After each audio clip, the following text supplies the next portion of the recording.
The story of the Bible begins in a place where heaven and earth are united as one, the Garden of Eden. And in that place, God installs his image, Adam and Eve, who will be God's royal priests and rule all creation on God's behalf. And this whole scenario is called God's blessing. But they're led astray by a deceptive creature, and they're exiled from the heaven on earth place and lose their job as royal priests. And humanity spirals down into violence. But God promises that a future descendant will come and defeat that deceiver by striking his head while also giving up his life, so that all the world can experience the blessing of Eden again. This promise is passed on to Abraham and his family, from whom this royal priest will come. And this family grows and becomes a large people. And so God invites all of Abraham's family to become a kingdom of priests. God will come and live among them in the tabernacle, and that's where Israel's priests will do their work.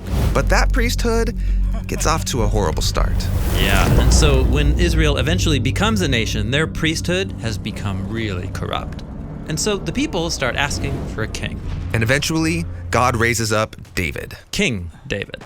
And he's full of trust in Israel's God. In fact, with God's help, he defeats Israel's most powerful enemy. All without proper weapons and without an army.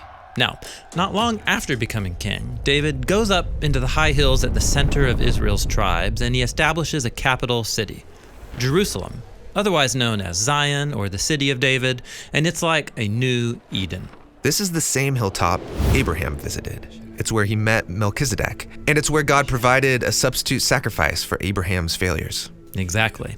And so David brings the tabernacle up into the city so he can make this the place of God's royal presence. And during the inauguration, David's dancing with excitement. Not only that, he deliberately dresses like Israel's high priest. And once the tabernacle arrives, he offers a sacrifice and makes this huge feast for all of the people, and he blesses them. King David is acting like a new kind of priest. Yes, and God approves. In fact, in the next story, God promises that from David's line will come a king who will reign forever and build the ultimate new Eden, a temple for God's presence. David talks about this descendant to come in a poem we call Psalm 110. Yeah, David recalls God's promise that one of his descendants will rule at God's right hand. And he goes on to say that this future king will be a priest like Melchizedek. Yeah, Melchizedek, he's a priest king that even Abraham honored. Melchizedek's priesthood is older than Israel's priesthood. Exactly. But why can't David be that royal priest? Well, David was pretty amazing sometimes, but he also failed. He slept with the wife of one of his soldiers, and then, in order to hide the whole affair, he had that man killed. That's horrible. It is. And his failures actually continued, leading up to this key moment where Israel's enemies were threatening to attack. And sadly, David doesn't trust God to deliver him like he did in his early days. Right, he counts all of his soldiers. He's trusting his own power instead of trusting God. And so God's not happy. He brings severe consequences on Israel.